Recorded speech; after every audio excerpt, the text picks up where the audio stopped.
جاهزة تطلع؟ مين أم سارة؟ أم سارة مرتي. مين هاي مرتك؟ مرتي أم سارة دخلت امبارح الساعة 8:30. في مليون أم سارة. أي ساعة نطلع؟ قلت لك الساعة 8:30. طب بأي غرفة؟ بأي غرفة؟ بغرفة 7.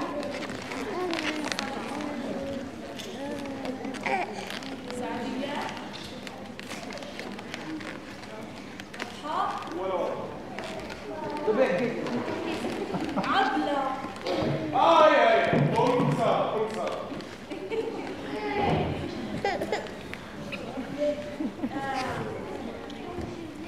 تفضل. الدكتور بده يحكي معك. الدكتور بده يحكي معك شوي. بده يحكي معي؟ هو أنا اللي خلفت؟ هي ما لا بده يحكي معك كلمتين عن صحة الطفل. تفضل. يا بي قصص هالمستشفيات لازم يعملوا تشيك كامل على الولد قبل ما يطلع، مع انه ما شاء الله عليها أم سارة، هي ثالث مرة تخلف. صار والله أم سارة. ما شاء الله. دكتور دكتور. شو اسمي الولد؟ شو اسمي الولد؟ فرحان؟ قل ابو فرحان؟ سعيد. ابو السعيد راح. ابو السعيد اجا. ابو السعيد قاعد. ابو السعيد يسعد الله. ومن هاي اللحظه راح تصير اكثر بني ادم سعيد. ابو السعيد.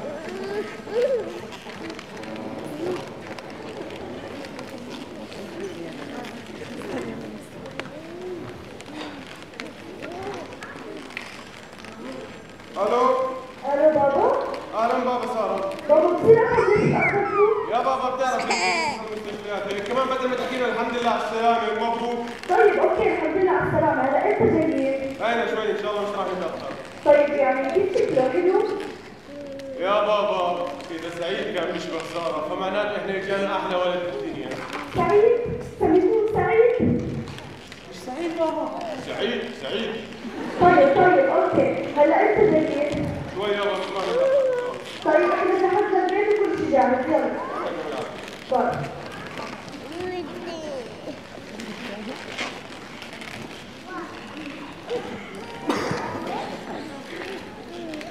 حجي تفصل كمان يا حجي هو بلاش. مبروك يما، مبروك الصبي، والله ما لقيت البنت ما حسنا بالعيلة. يما اسمه جماعه سميت سعيد. سعيد والله ما حلو، بتعرفوا محمود لما كان ولد. يما الدكتور بده اياني خلينا نتفاهم معاه شوي ووطن بركع بطن.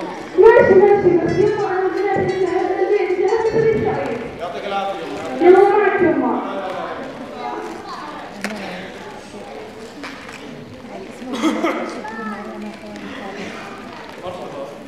اهلا دكتور.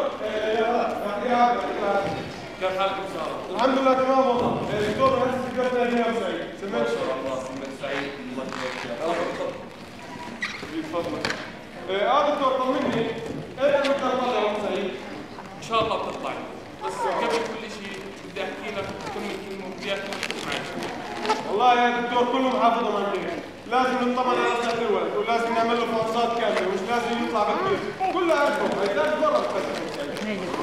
لا بس بجوز احكي يكون شوي جديد عليك. يمكن عشان ولد صح والله. لا المهم انك تعرف انه الولد لما يتكون في رحم الام يتكون من 46 كروموسوم، وغير هيك ممكن يصير منه شيء احنا بنسميه البلاء. دكتور يعني عدم المواطنة يمكن لغتك ما فهمهاش، بصير توضحها أكثر؟ صراحة يا سيدي ابنك يعمل شوي إنجاز تنفس إنجاز. لا حول ولا قوة إلا بالله. طيب دكتور بالأخير شو يعني؟ يا أبو سعيد ابنك معاه 3 أبناء. 3 أبناء.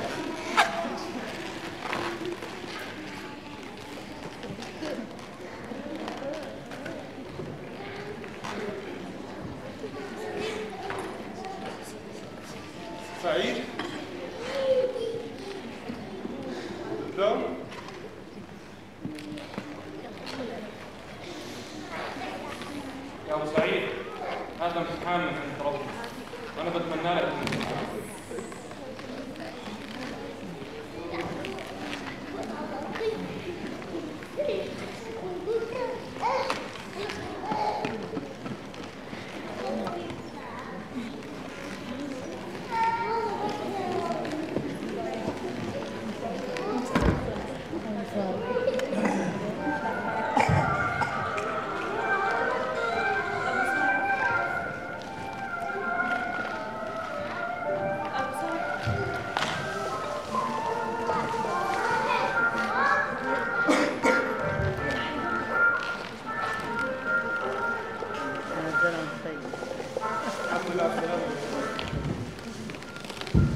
صبرك تعبت وشالت.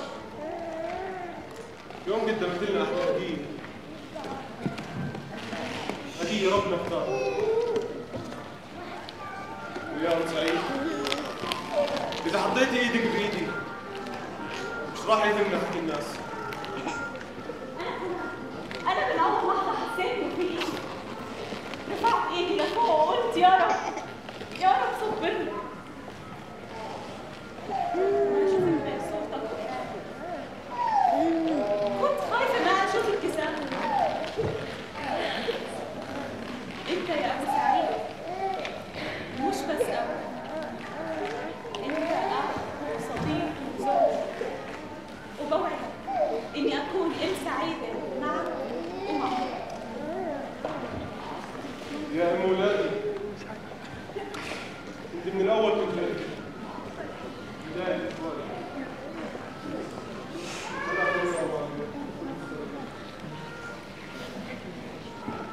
أنا خايفة بناتي ما يتقبلوا. يا رب يفهموا ويقدروا. المهم نفوز واحنا مبسوطين، واكيد راح نفوز. انت راح تفوز.